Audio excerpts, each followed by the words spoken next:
అగ్రరాజ్యం అమెరికా అధ్యక్షుడిగా Donald Trump ఎన్నికయ్యాక భారత్పై సుంకాలు, ఆంక్షలు పెరిగాయి. ఇక ట్రంప్ రాకముందే అమెరికా భారత్పై కుట్ర చేస్తోంది. ఎదుగుదలను ఓర్వలేకపోతోంది. దీంతో భారత్ను దెబ్బతీయడం ద్వారా అటు చైనాకు, ఇటు ఇండియాకు చెక్ పెట్టాలని మాస్టర్ ప్లాన్ వేసింది. ఇందులో భాగంగా భారత్, బంగ్లాదేశ్ మధ్య కొత్త దేశం ఏర్పాటుకు కుట్ర చేస్తోంది. షేక్ హసీనా అధికారంలో ఉన్నప్పుడే ఈ విషయం బయట పెట్టింది. కానీ అప్పుడెవరూ పట్టించుకోలేదు. కానీ బంగ్లాదేశ్లో ప్రస్తుతం అమెరికా సాగిస్తున్న కార్యకలాపాలు చూస్తుంటే నిజమని అనిపిస్తోంది.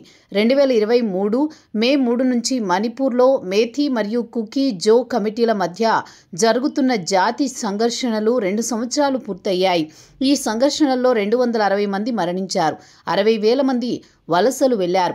ఈ ఘటనలు కేవలం స్థానిక భూమి, ల్యాండ్ రైట్స్ విషయంగా మాత్రమే కాకుండా అంతర్జాతీయ శక్తుల ప్రభావంతో ముడిపడి ఉన్నాయనే ఆరోపణలు తలెత్తుతున్నాయి. బంగ్లాదేశ్ మాజీ ప్రధాని షేక్ హసీనా 2024 మేలో అమెరికా, బంగ్లాదేశ్, మయన్మార్ మధ్య క్రిస్టియన్ దేశం ఏర్పాటు చేయాలని కుట్ర పన్నుతోందని చెప్పారు. అదే ఆమె అధికారం నుంచి తొలగించడం, సెయింట్ మార్టిన్ ఐలాండ్పై మిలిటరీ బేస్ కోరికలు వెనుక అమెరికా ఉందని ఆరోపణలున్నాయి. ఈ కుట్రలు భారత్, నార్త్ ఈస్ట్ రాష్ట్రాలు, ముఖ్యంగా మణిపూర్లోని కుకీ ప్రాంతాలను కలుపుకొని ప్రత్యేక జో దేశం ఏర్పాటుకు విస్తరిస్తాయని విశ్లేషకులు అంచనా వేశారు. 2024 మేలో షేక్ హసీనా తమ 14 పార్టీల అలయన్స్ సమావేశం ఒక వ్యక్తి ఎయిర్ బేస్ కోరికతో వచ్చాడని, బంగ్లాదేశ్, మయన్మార్ భాగాలతో బెంగాల్ బేలో క్రిస్టియన్ దేశం ఏర్పాటు చేస్తామని చెప్పాడు.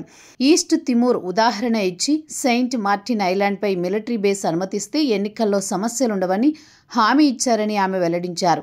ఆమె ఒప్పుకోకపోవడంతో 2024 ఆగస్టులో అధికారం నుంచి తొలగించడంతో పాటు దేశం విడిచిపోయేలా చేశారు. అవామీ లీగ్ నాయకులు ఈ కుట్ర జో రాష్ట్రం ఏర్పాటుకు సంబంధించినదని చెబుతున్నారు. ఇది భారత్, మిజోరాం, మణిపూర్లోని కుకీ ప్రాంతాలను కలుపుకుంటుంది.